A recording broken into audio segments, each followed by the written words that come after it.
Greetings, YouTubians, and welcome back to Wayne's Sharp World, where today we are taking a look at another brand new Kershaw offering with another crossbar lock. And what we have here is none other than the Kershaw Heist. Now, before I go any further into this review, I'd like to thank you guys for tuning in today. If you like what you see, please do me a huge favor. Hit that subscribe button, follow along, and I will continue to bring you the content. I also want to let you guys know that today's episode is brought to you by Blade Ops. Be sure to look them up for all of your knife and EDC needs. Be sure to hop on down below, click that link in the description, and check out their excellent selection of EDC knives and gear. Now let's hop back into this guy and take a look and talk about him, because what we have here is another very impressive budget offering from Kershaw.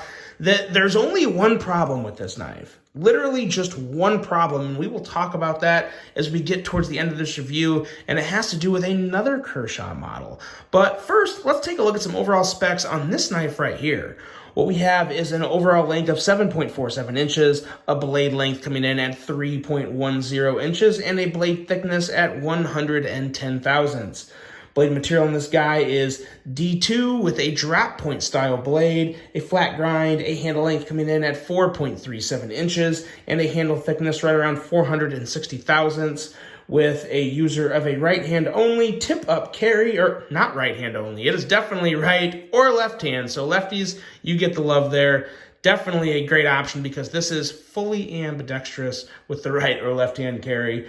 Weight coming in at 2.82 ounces. Very pocket friendly from a weight aspect, and a price of $55. So I know I gripe about D2 sometimes, but I've also said in the past, 60, 65 bucks is kind of where I max out with D2. So 55 bucks for a knife that I enjoy. Yeah, I'm okay paying 55 bucks for this all day, every day, pretty much any day. Now let's take a look at some size comparisons here and see how it stacks up to some other EDC knives. Let's bring out the Civivi Elementum here. And as you can see, a little longer than the Elementum. Let's bring out this guy right here. This is the Kershaw Iridium, which is the other Kershaw crossbar lock knife that I reviewed earlier that I absolutely adore. And it is very much in between these two. So I think that's going to give everybody a pretty good idea of what you're looking at here. Another knife that would measure up very well with this is the regular Benchmade Griptilian, not the large Griptilian or the small Griptilian, the smaller 3-inch blade. Really reminds me of that, just kind of a little more slimmer in hand. So there's your size comparisons. Now let's start talking about this guy, because like I said, there's only one real issue with this heist. It kind of has to do with this Iridium. But first, let's talk about this heist. And let's talk about this blade, because it's a pretty impressive blade. It's a nice wide blade at 1.05 inches. And you have a pretty good edge down here. We're looking at about 19 thousandths behind the edge, which is really impressive. 19.5 thousandths maybe. It is under 20 thousandths. I'm not sure. My calipers were kind of dancing around 19 thousandths to 19.5 thousandths, but usually if it goes down to 19 thousandths at all, I will give it that benefit of the doubt. So a nice edge on this. And that D2, one good thing about D2, it will hold a decent edge. Or a pretty good edge actually. But my biggest issues with D2 is, like I've said in the past, it's got that potential for corrosion, but it's also not the funnest steel to sharpen, which is really sometimes a bigger issue than the fact that it's only semi-stainless and not fully stainless. Is it can be a little annoying to sharpen sometimes. But if you can get past that, what you have is a very good looking blade. It's another one. It's got that Kershaw in-house design, and it has that Kershaw look. But this one here has an extra deep swedge up top, which I think is going to be more aesthetic than anything. It may help with a little drag, but I think you're really kind of splitting hairs there to talk about something like that with it really is kind of a minor swedge when you look at it in comparison to the actual blade thickness. But regardless of all that, it still looks really good. And I really like the stonewash. A nice job on the stonewash there. It's nice and even, and just a very good looking blade. Really big fan of this. I'm starting to wonder if Kershaw didn't use a completely different manufacturer. This is a Chinese-made Kershaw. It's not one of the American-made Kershaws. And, I just noticed, man, if you guys see the orangeness in my fingers, sorry about that. I ate an orange before I did this review. But anyway, yeah, I think they may have found a different manufacturer, because the level of execution on these it just they feel like a little more than I'm used to from Kershaw. And Kershaw knives in general, the American made models have always been pretty darn good. The Chinese ones have had some issues a little here and there, but they've still been okay. These ones are significantly better. Significantly. Really, really like the action and overall fit and finish on this guy, especially with the blade. And as you move into the handle, it's not a very special handle material. I think we're looking at just, I believe this is like, if it's not grivery, it's some type of polymer. It's definitely some type of polymer handle. Nothing special, but since there are, if you look in here, you'll see there's steel liners in there. So it still has a nice stiff feel to it, especially with the three standoffs back there. So you have a really nice amount of strength in the handle. There's no flex. This isn't like bug out flex, even though it does have the grivery scales. So that's a very nice thing to point out about this, is even though it has that grivery feel, it does not have the grivery flex, which I think is really, I think the flex annoys people more than the actual feel. But I will say these do kind of have that I hate to say it, but kind of cheap grivery feel. Grivery just doesn't really feel that good in hand. Like G10 feels a lot better than grivery in my opinion. It's a noticeable difference. The clip back here is basically the exact same. Let me check. I think it is the exact same. Yeah, it's the exact same clip as it's on the Iridium. So no real issue there. I didn't have a problem with it on the Iridium, so I guess I shouldn't have a problem with it on the Heist, especially if it's $10 less. So we're good to go there.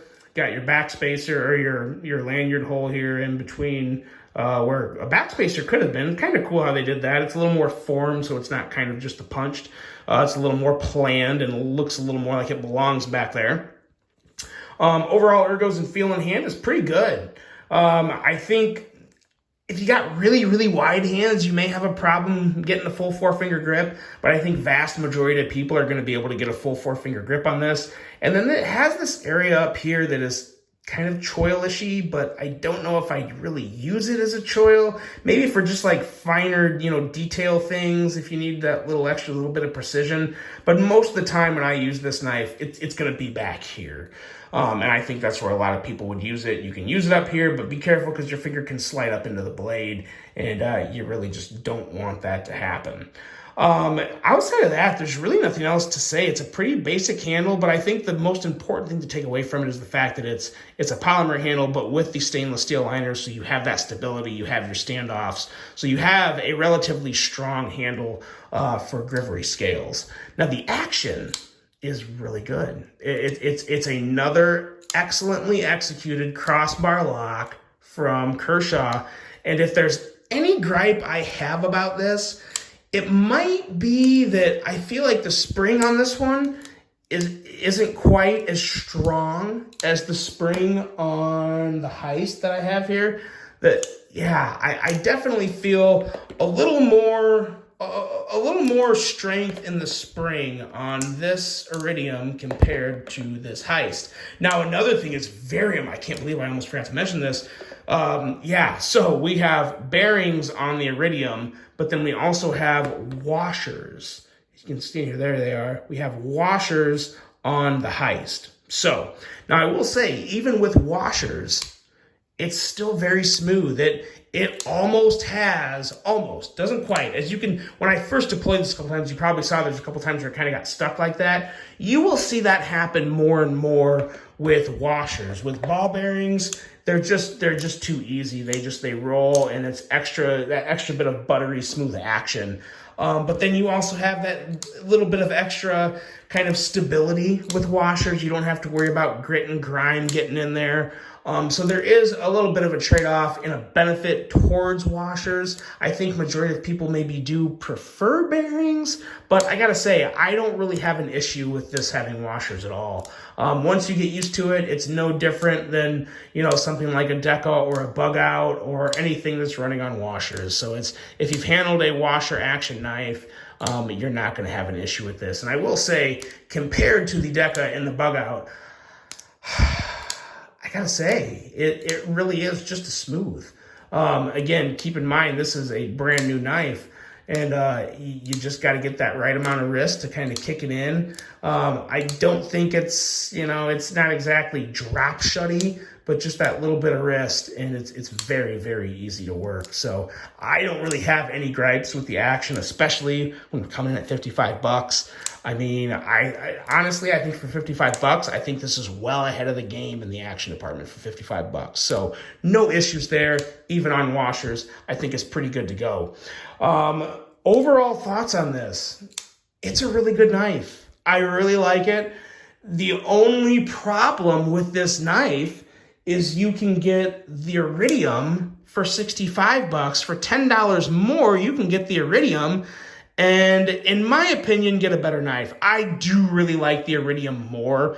I don't think it's fair necessarily to compare these two because you got aluminum scales, ball bearing action, and only $10 more. It's really not fair, but I had to throw it out there since I've handled both these knives. I like to give you guys all my thoughts on things and let you know, as much detail as I know on them. That's why I have this channel. It's what I do. But as much as I like the iridium, I can definitely still see value and a reason to pick up a heist, especially like if the iridiums are all sold out and you just really want a new knife and you want something with a crossbar lock and you want to check out a Kershaw. Like, this is still a really good knife. You're not getting ripped off. You're getting a really good knife for 55 bucks, a solid knife, a fidget-friendly knife. Dare I say it, a relatively slicey knife, too, at 19 thousandths with that wide blade. Some pretty good cutting geometry. So all in all, it is a very, very, very solid offering. Like I said, the biggest problem it has is it has to live up to the shadow of the Kershaw Iridium. And it's not quite as good as the Kershaw Iridium, in my opinion. But it's still a damn good knife. It's still worth considering, and it's still one that I would recommend. So let me know what you guys think on the heist if you've handled it. Really hope you guys enjoyed this one. Hope you have a great rest of your day. And until the next one, I'm out.